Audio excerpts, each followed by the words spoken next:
आज मेरा जादुई आईना पूरी तरह बनकर तैयार हो चुका है। अब मैं पूरी दुनिया पर राज करूंगा। लेकिन उससे पहले मैं उस अच्छी जादूगरनी को बंदी बनाऊंगा।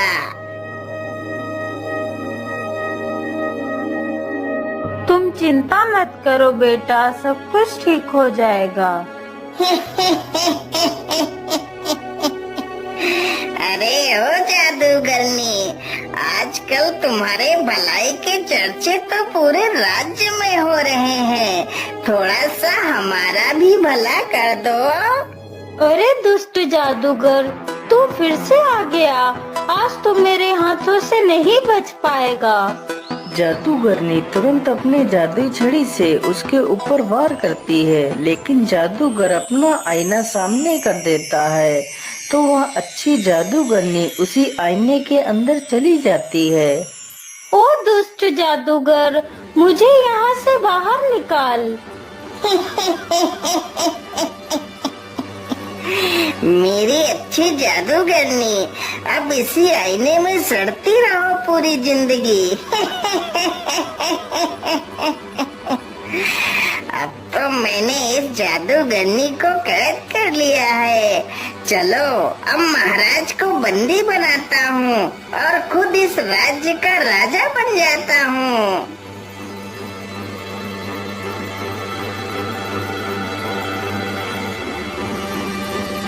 महाराज, पेश करता हूँ दुनिया का सबसे अद्भुत आईना।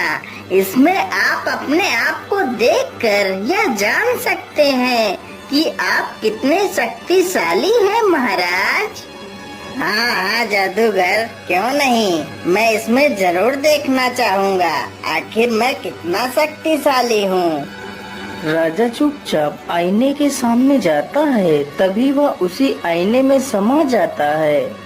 अरे ये क्या, महाराज तो आईने के अंदर चले गए।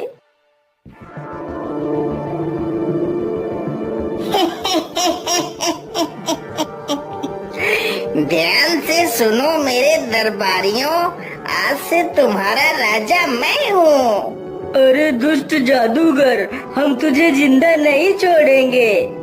सैनिक जैसे ही आगे बढ़ते हैं, जादूगर उन्हें वश में कर लेता है। राज्य सभा में जितने भी लोग थे, उन सभी को वह जादूगर अपने वश में कर लेता है।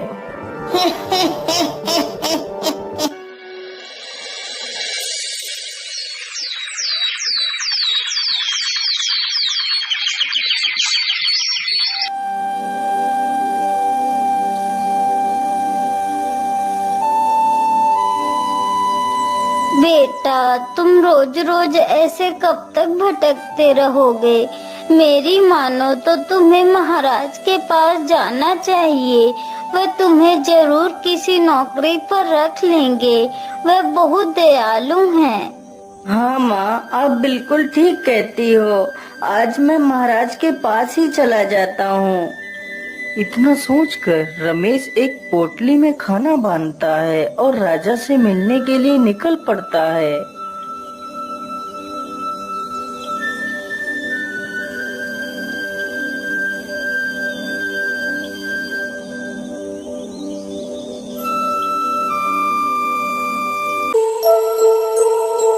अरे कौन है तू और मुंह उठाकर कहाँ चला आ रहा है?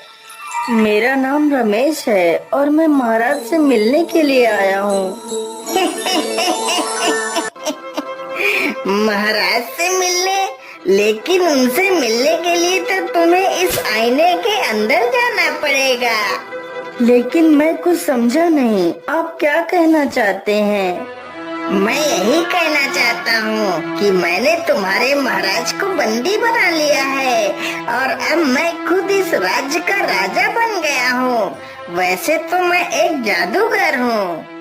अरे दुष्ट जादूगर, तू मेरे महाराज को छोड़ दे, नहीं तो मैं तुझे जिंदा नहीं छोड़ूंगा। बेचारा रमेश जैसे ही उस पर प्रहार करने के लिए आगे बढ़ता है, तभी वह जादूगर तुरंत ही अपने आईने को रमेश के सामने कर देता है, तो रमेश भी उसी आईने में समा जाता है।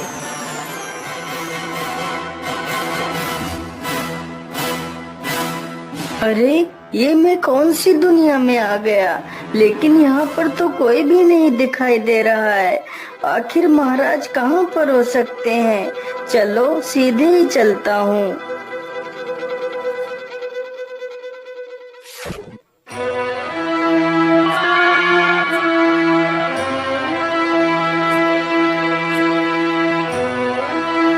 रमेश चलते चलते एक जंगल से गुजरता है।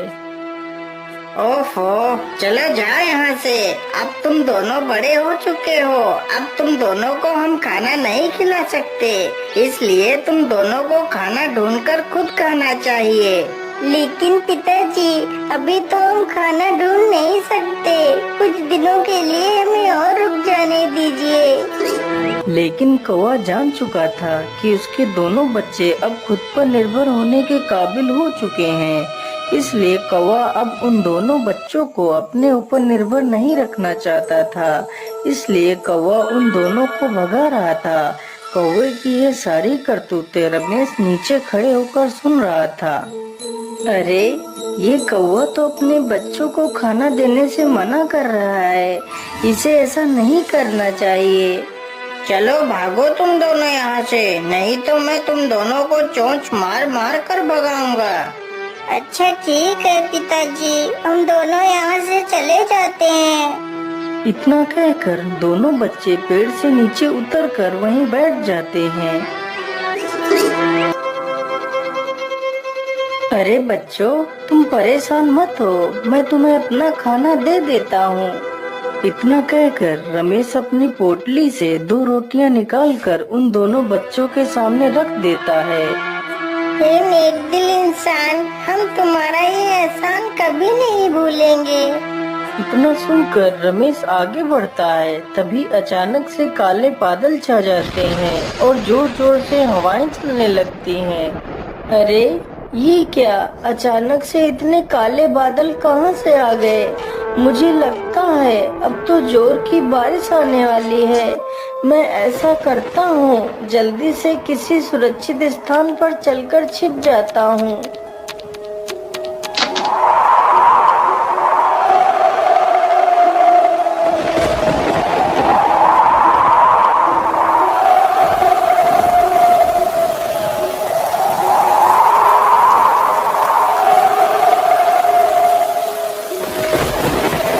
अरे उधर तो एक झोपड़ी है, चलो जल्दी से उस झोपड़ी में चलकर छिप जाता हूँ। रमेश जल्दी से उस झोपड़ी में जाकर छिप जाता है।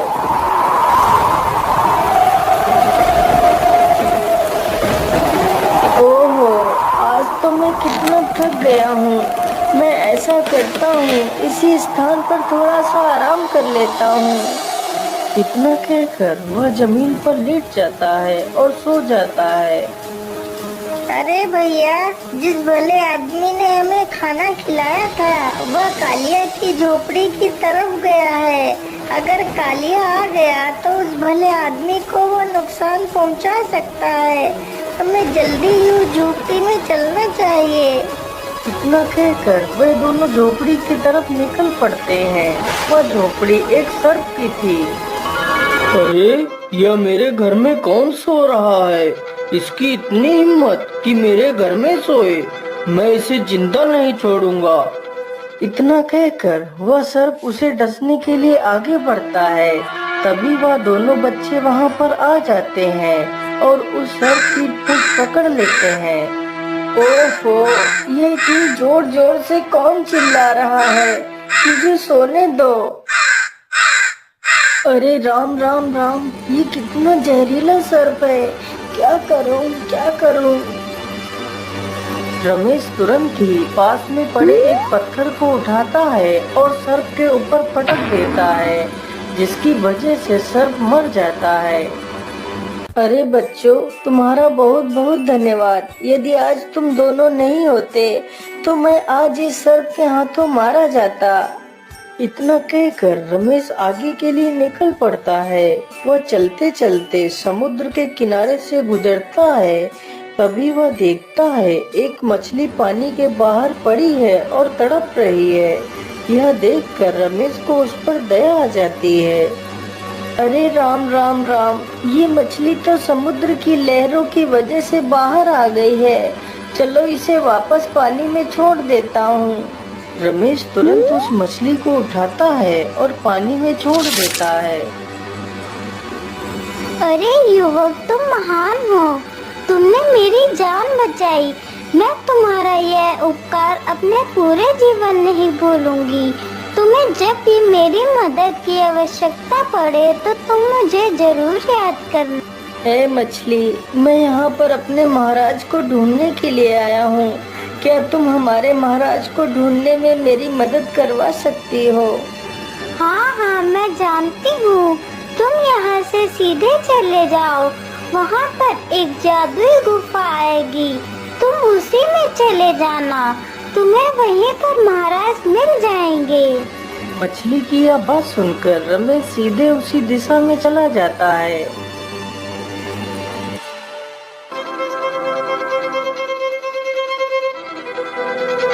मुझे लगता है यह वही गुफा है जिसकी बात वो मछली कर रही थी।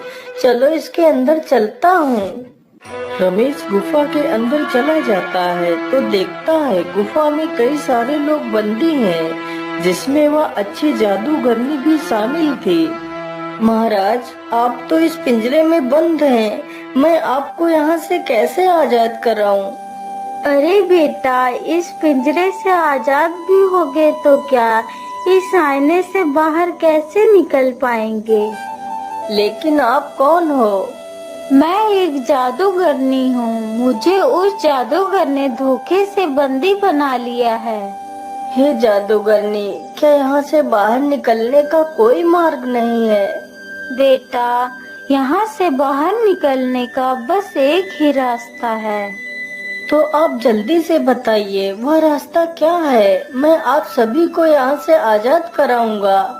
यहाँ से बाहर निकलने के लिए हमें एक जुगनू पत्थर ढूंढना होगा, जो पत्थर समुद्र में मिलेगा। यदि वह पत्थर मिल जाए तो मैं उस जादूगर को अच्छा मजा चखा सकती हूँ। हे जादूगरनी, आप चिंता ना करें, मैं जल्दी ही उस जुगनू पत्थर को ढूंढ कर लाऊंगा।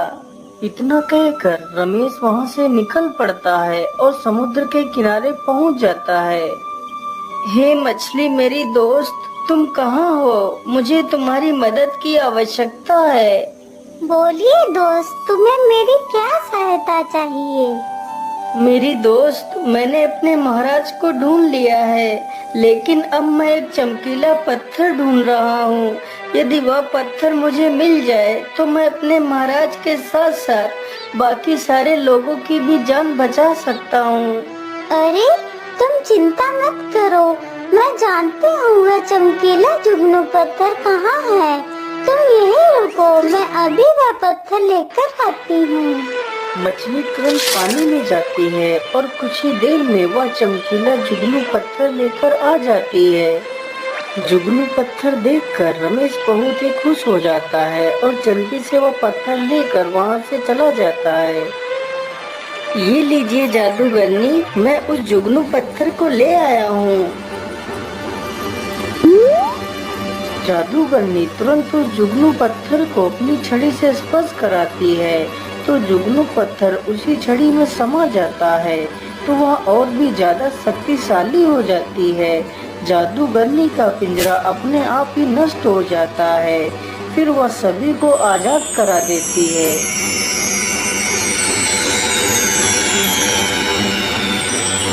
अरे जादूगरनी, हम यहाँ से आजाद तो हो गए, लेकिन हम यहाँ से बाहर कैसे निकलेंगे? महाराज, यह एक जादुई नगरी है। यहाँ से बाहर जाने के लिए हमें उस अनोखे झरने के पास चलना होगा। सारे लोग जल्दी ही उस झरने के पास जाते हैं। लेकिन यहाँ पर तो कोई रास्ता नजर नहीं आ रहा है। महाराज, आप फिक्र मत करिए, मैं अभी रास्ता बनाती हूँ। जादूगरनी ने तुरंत ही अपनी जादू छड़ी से एक रास्ता बना दिया। फिर सारे लोग उसी रास्ते के अंदर चले जाते हैं। अरे ऐसे कैसे नहीं देगा? सैनिकों, तुम जल्दी से जाओ और मोहन को पीटते हुए मेरे पास लेकर आओ।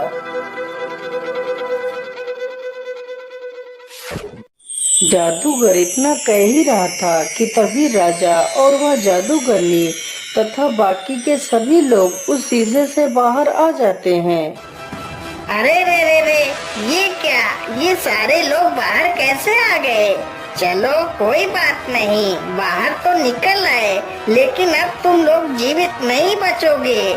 जादूगर तुरंत अपनी जादू छड़ी से उन सब पर अपना वार करता है, लेकिन तभी वह जादूगरनी उसके वार को रोक लेती है। अरे मूर्ख जादूगरनी, तुम मेरे रास्ते से हट जा। मेरा तुझसे कुछ भी लेना देना नहीं है। यदि तू मेरे रास्ते से नहीं हटी तो मैं तुझे खत्म कर दूंगा। जादूगरनी ने तुरंत अपना वार किया तो वह दुष्ट जादूगर एक तोता बन जाता है और एक पिंजरे में कैद हो जाता है। महाराज, अब ये दुष्ट जादूगर आपको कभी भी परेशान नहीं कर पाएगा। हे जादूगरनी, तुम्हारा बहुत बहुत धन्यवाद। मैं तुम्हारे इस उपकार को कभी नहीं भूलूंगा। इतना सुनकर वह जादूगरनी उस तोते के पिंजरे को उठाती है और वहाँ से चली जाती है। लेकिन बेटा, तुम कौन हो और तुम अचानक से उस आईने में कहां से आ गए थे?